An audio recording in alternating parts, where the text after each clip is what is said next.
Kanalıma hoş geldiniz. Bugün kış ayının gelmesiyle orkidelerde nasıl bir bakım yapmamız gerektiğinden bahsedeceğim. Kış ayına çiçeksiz giren orkideleri yeniden canlandırabiliriz. Kışında orkidelere doğal gübreler vererek orkidenin çiçek dalı çıkarmasını destekleyebilirsiniz. Sizlere 3 farklı metot göstereceğim. Hemen orkideler için beraber doğal bir gübre hazırlayacağız. Bunun için ihtiyacım olan bir kase dolusu su ve sodyum bikarbonat. Bunu bir çay kaşığı kadar bir suyun içerisine koyuyorum. Karbonat özellikle sebze ve meyveleri kimyasallardan dezenfekte etmek için çok işe yarar. İyice erittikten sonra bu suyun içerisine bugün kullanacağımız gübreyi ekleyeceğim.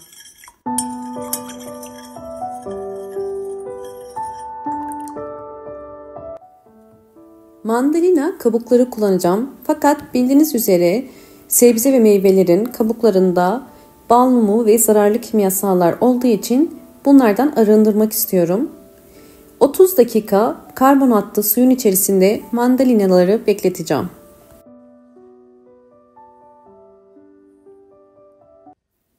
...30 dakika beklettikten sonra iyice bu suda yıkayıp bunu arındırıyorum. Sizler bunu bir sünger yardımı ile de yapabilirsiniz. Mandalina kabuklarına ihtiyacım var. Bu yüzden kabukları soyuyorum.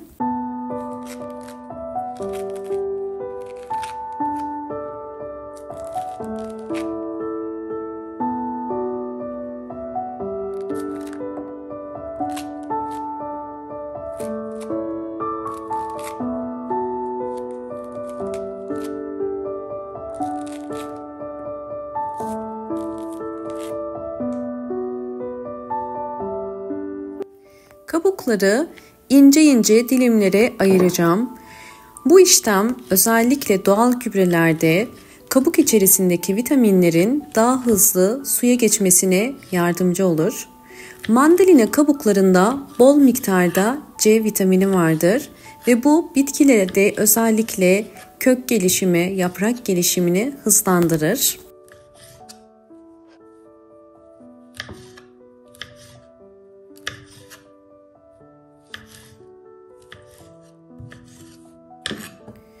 Mandalina kabuklarını doğradım. Şimdi diğer gübre tarifine geçelim. Eğer kanalıma halen abone değilseniz lütfen abone olmayı unutmayın. Abone olmak tamamen ücretsizdir. Ve yeni videolarımdan haberdar olmak için mutlaka zil sesini de açık konuma getirin.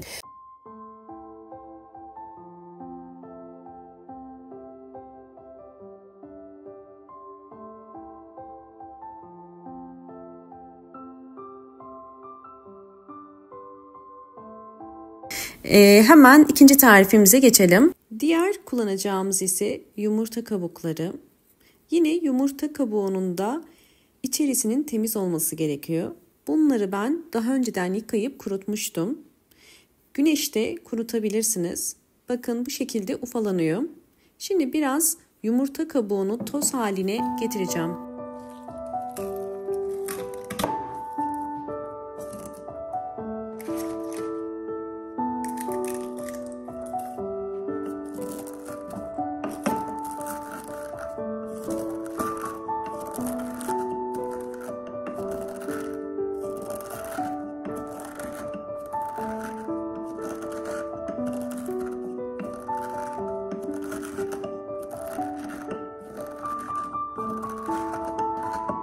Yumurta kabuklarını toz haline getirdim.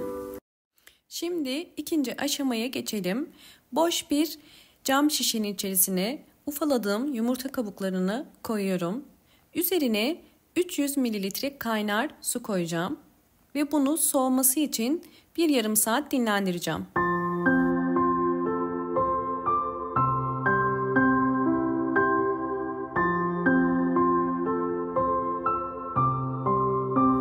Yumurta kabuğu suyum soğudu.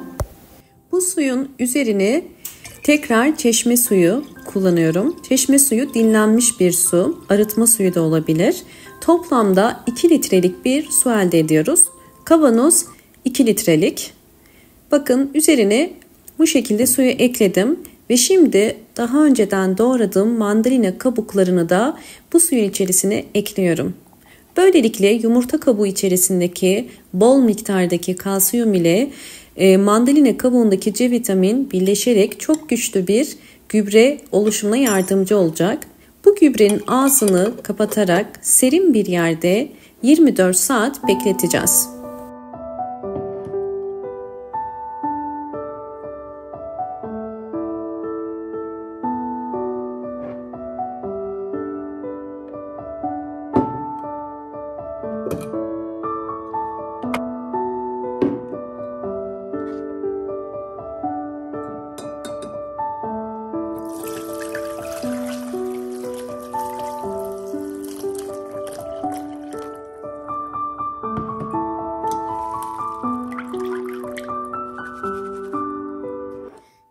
Saat beklettiğim gübremi süzdüm ve şimdi bir püskürtme kabının içerisine de koyuyorum.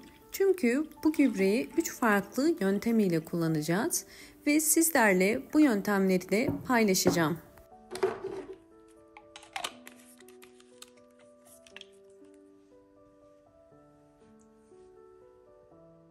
Birinci adıma geçelim.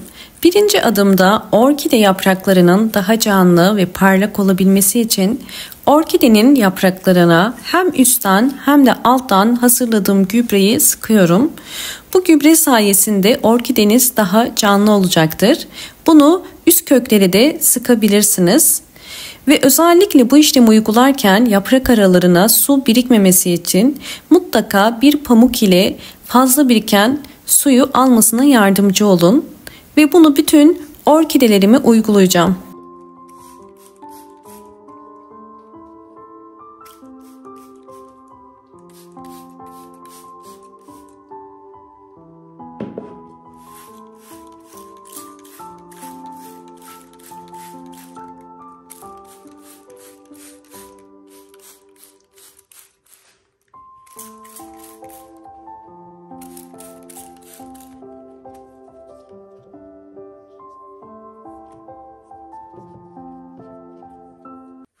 Bu işlemi bütün yapraklara uyguladıktan sonra orkideyi bu şekilde en az 1 saat bırakıyorum dinlenmeye ve böylelikle üzerindeki gübre desteğini sağlayacak.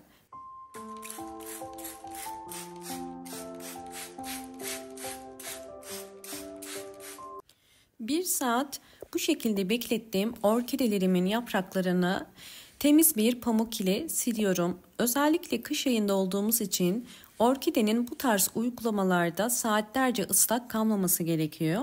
Evde orkide büyütüyorsanız mutlaka bu püf noktalara dikkat etmeniz gerekiyor. Bütün orkide yapraklarımı şimdi pamuk ile kurutacağım.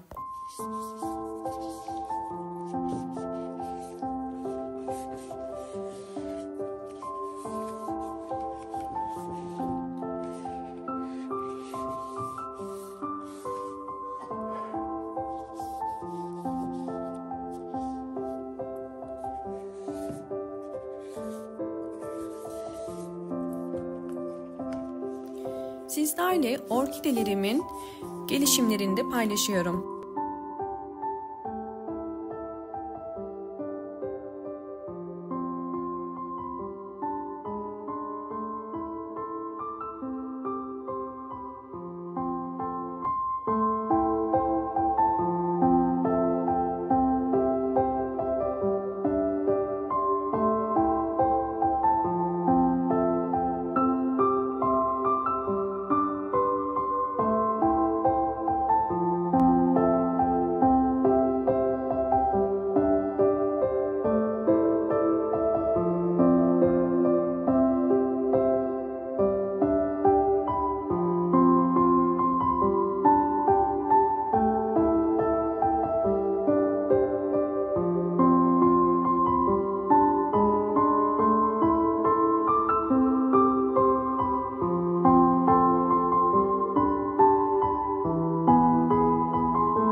Videomu buraya kadar izlediyseniz ve beğendiyseniz hemen beğen tuşuna basıp kanalıma da abone olarak bana destek verebilirsiniz ve videolarımı sevdiklerinize paylaşarak daha fazla kişiye ulaşmasına da yardımcı olabilirsiniz. Orkidelerimin tüm gelişimlerini sizlerle paylaştım. Şimdi orkide bakımı için ikinci adıma geçiyoruz. İkinci adımda orkidelerin köklerine destek sağlayacağız. Bunun için hazırladığım bu gübreyi, doğal gübremi her bir orkide saksısına en az 8 yemek kaşığı kadar döküyorum. Bu gübreyi orkidelere ayda bir kere dönüşümlü olarak verebilirsiniz. Bu gübreyi sadece orkidelere değil, evdeki bütün çiçeklerinize, salon çiçeklerine ve yeşil yapraklı bütün bitkilere verebilirsiniz. Özellikle bitkinin kök gelişimini ve yaprak gelişimini hızlandırır. Böylelikle çiçeksiz bitkilerin hızlı bir şekilde çiçek açmasına da yardımcı olur. Ve bu işlemi uyguladıktan sonra sizlerle orkidelerimin aylar içerisindeki gelişimlerini tekrardan paylaşacağım.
Sizlerle orkidelerimin aylar içerisindeki gelişimlerini paylaşıyorum. Orkideler bu vermiş olduğum gübreler sonucunda hızlı bir şekilde bol bol yeni çiçek dalları çıkardı. Gördüğünüz üzere sadece bir tane değil birden fazla orkide çiçek dalı çıkarabiliyor. Özellikle şu anda kış ayında olduğumuz için mutlaka orkidelerinizi bol ışık alan ve pencereye yakın bir yere de konumlandırın. Videomu buraya kadar izlediğiniz için teşekkür ediyorum. Hoşça kalın, sağlıkla kalın.